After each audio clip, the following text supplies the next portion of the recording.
I've started to add the value. I'm working only with graphite, and the pencil I'm working the most with is my ebony pencil, which I adore.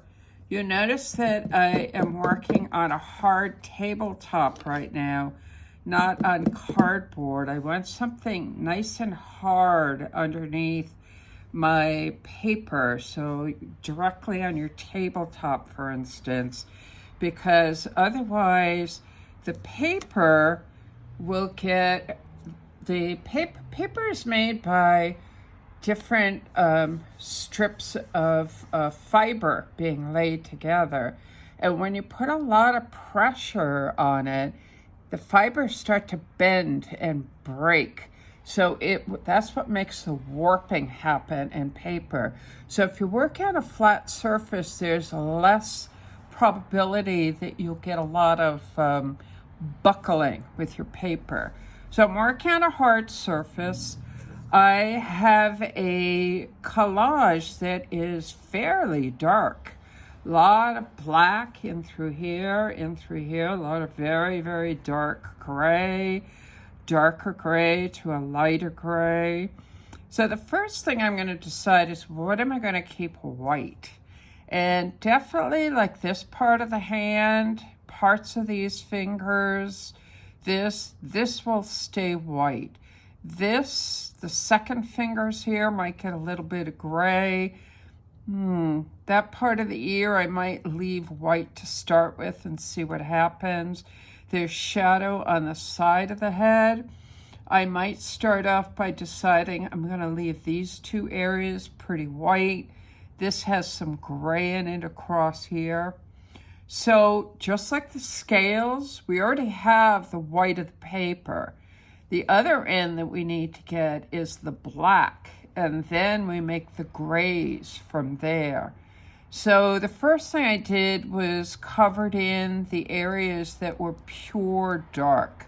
So in through here, I don't know if you can see this, but there is some indication of hair under here.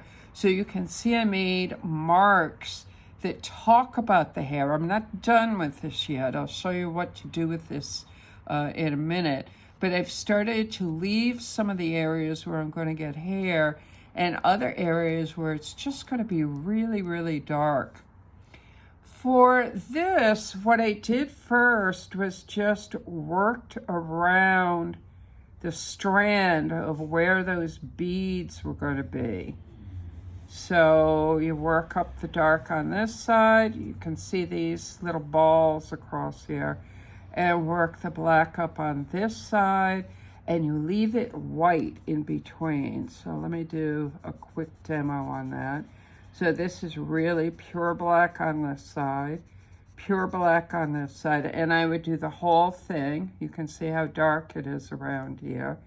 And then I will come back and work with the individual beads. It's not that bad. You kind of make the little circle and then color in that little area around the circles down there.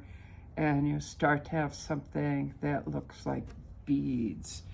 These beads were smaller and they're going to be grayer up here and bigger and lighter down and through here.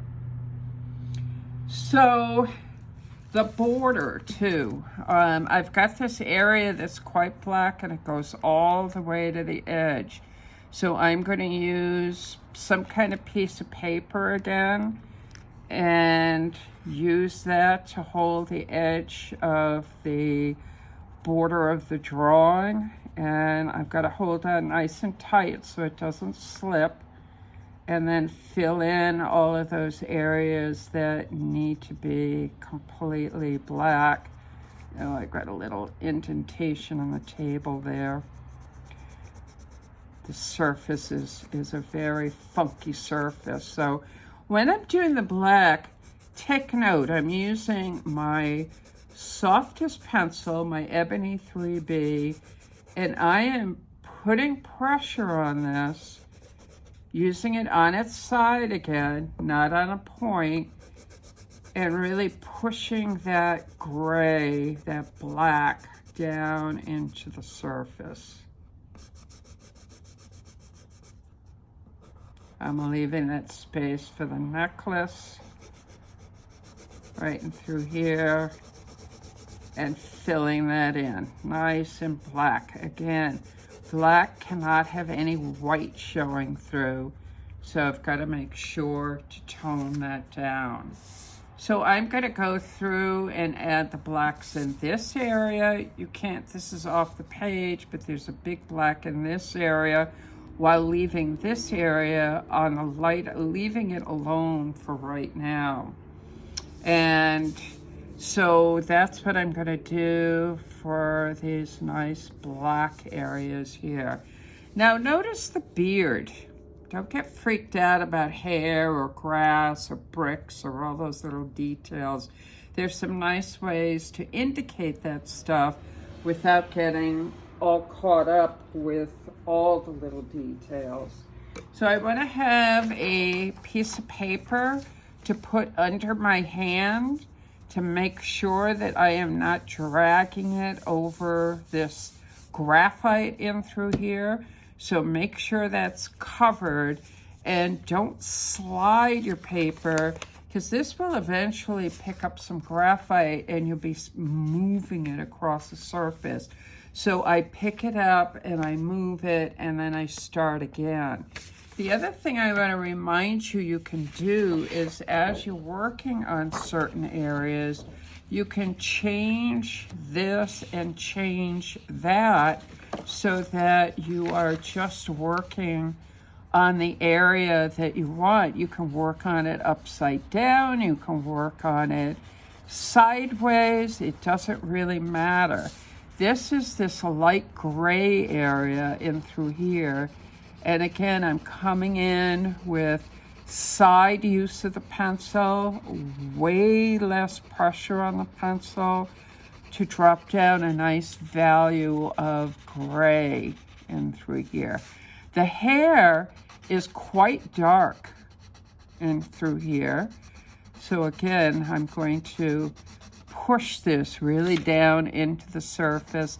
And starting from about here, I don't know if you can see it, there's some indication of hair down and through here. So this is a place where I'm going to make some like hair marks that come up in through this area across here too. I don't want to fill that in because it's on the gray side, but up and through here, it's quite black.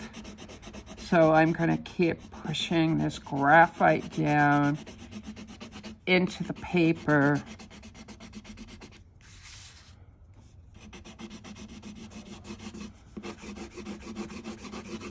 until I have a nice black happening. All right. All right, so let me show you a couple tricks. See the face. This side of the eye, I see absolutely no information. You can see I've got the shape of light, although it certainly isn't that light, but I've definitely got the dark in. I have a little bit of shadow across the nose, and up super close, I can see a little bit of information on this eye.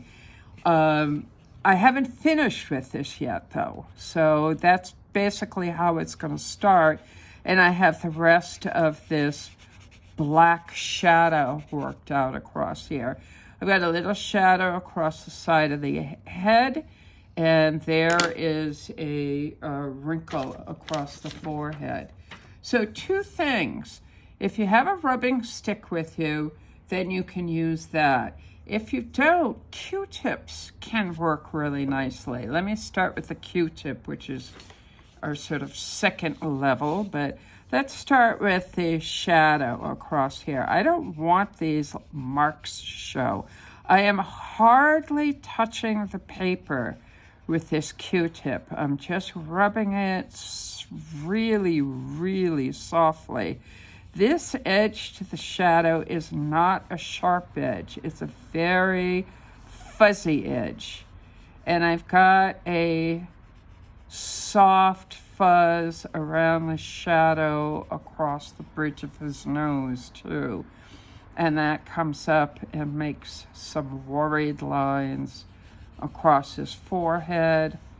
This is also really soft across here. See the difference that rubbing makes? All right, now the forehead. This side of the forehead from about here back, again, we're rubbing very, very softly. You see how light that can go? Just with a little bit of the gray the gray graphite that's already on the Q-tip, I'm just going to rub this out really gently. Think about the fact that it's much better to work it up a little bit slower and not have to go back than to try to back it up. It's not impossible to back up, but work slowly, build that value up. So remember I talked about wanting to leave this perhaps white. I'm going to soften his brow line a little bit more. And this gets darker as it gets to the edge. So I'm going to come in this black area and start to rub some of this charcoal out into this shadow. This also not white. So I'm rubbing that down a little bit across here. This gets softened up. Now I'm pressing down to soften up that area. It's almost like painting in a way. This whole area, this is quite dark. I forgot to add some black in through here. And this is a straight line cut from the collage that I was working on. And I'm deciding to leave that nice and straight, just like the collage is. And then it goes up into the ear. So this area is quite black.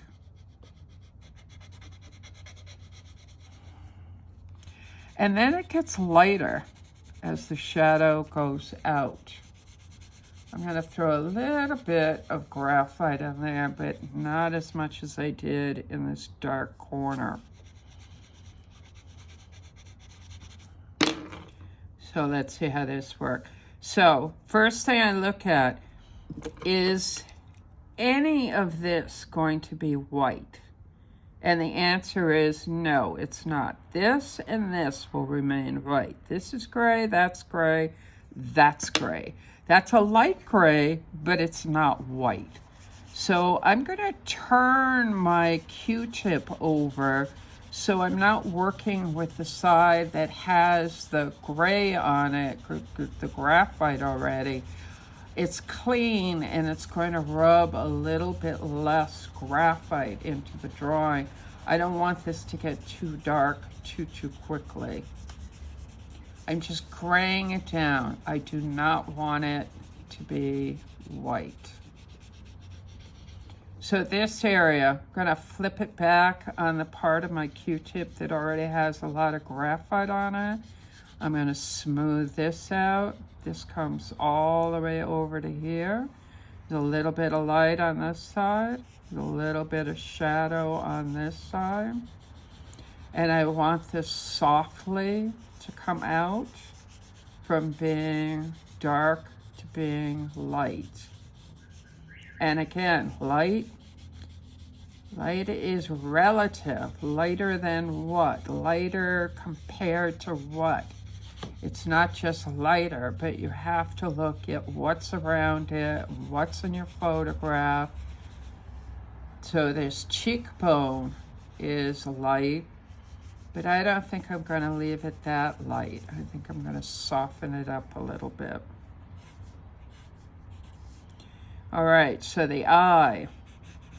This is definitely all dark and through here. I can see a little bit of that lid underneath. I am rubbing so lightly now, just a little bit of the spread of the graphite, so you get just a hint of what's going on and through there, but not a lot of definition.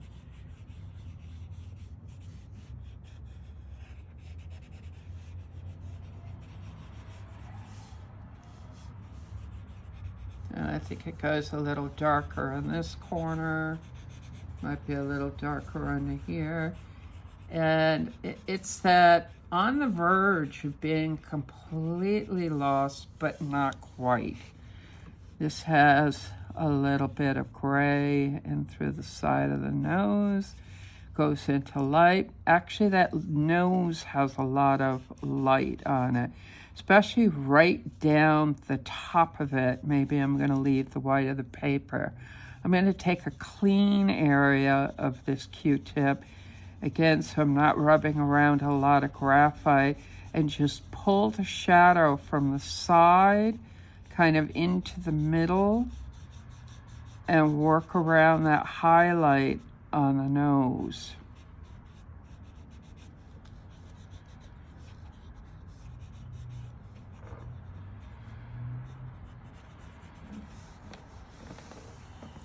All right, this side of the head also needs some rubbing.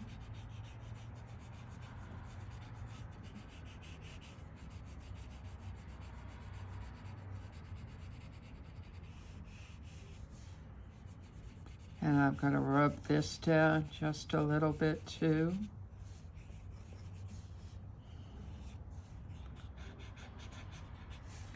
I'm actually seeing a little bit of his eyelashes down there. Oops, that got too dark. I'm waiting to have a kneaded eraser. I'm going to pick that up tomorrow, and I'll show you tomorrow or on the next video about how to lift out some value if it got too dark. So this ear, the inside of this ear, especially at the top, is in a lot of shadow. This is in light, but the back of this is in shadow. This is a bit in shadow. This is a bit in light. That's in some shadow there. Maybe I don't want that quite so white. So you can kind of see what's happening now to the values. It looks way, way nicer. So this area where I have the gray background, the dark hair, I'm going to cover this over again so I can put my hand down. This part is actually quite black again. I think that's his shoulder. It meets his hair, which has a little bit of gray in it, so I'm leaving that.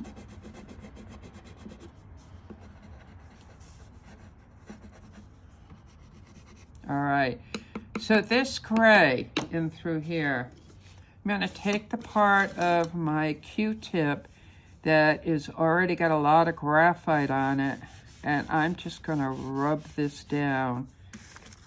I want to keep this edge fresh, so I'm going to use a piece of paper as a guard here. There's the edge, there's the edge.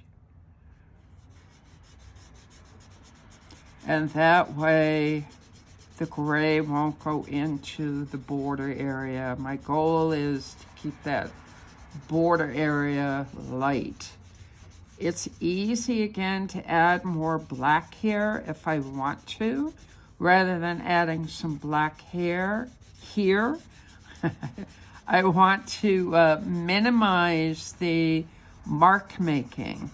I'm trying to simulate textures, simulate skin, simulate hair. Sometimes the hair might, the pencil work might be nice to simulate the hair, but I really want to get this nice and even across here. See the difference between this area and this area?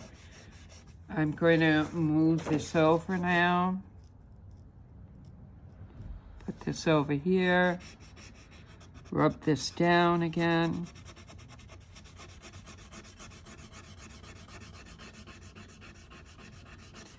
Now, when you're looking at your drawing really close, a couple inches away, you can still see marks. You can still see an unevenness. The thing you're going to have to remember to do is get away from your drawing. Get away from being really, really close and remembering to push back. Because it looks really different when you're up close as opposed to when you're a little bit farther away. I'm going to add some more black on here, some more graphite. And just pull that out again.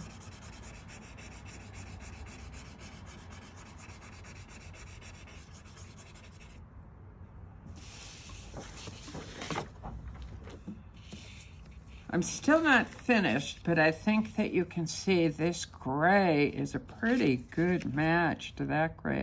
It maybe need to be a little bit darker, but that's pretty good. Now for these hair areas, what I'm gonna do is just lightly rub this down, pull this dark down a little bit more. So, because I don't really have white in the hair. I have gray in the hair, but I don't really have white. So you can see now I'm sort of making that feeling of having light and dark in through here. The next thing that's important is to have your eraser cut with a nice little sharp edge in through there. And you can take your eraser and add a few hairs in there. So I'm adding the light. And I may need to add more dark. So I may need to come back in. I'm working on the hair now, not the beard. So I may need to come in and add a few more darks.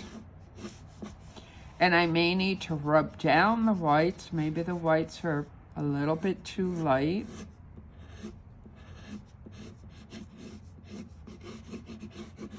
And again, remember to step back so that it starts to look like hairs that are happening. You can see up and through here, I left a little area where we've got some showing through. I still think this is too light. I'm going to work on that some more. Here's another hair area. This is this side. Again, it's not very light. So I'm going to start off by rubbing it down. It won't completely disappear. And if it does, I can always pull my eraser back a little bit. I think I need to add some darks first. And I might be fine with that.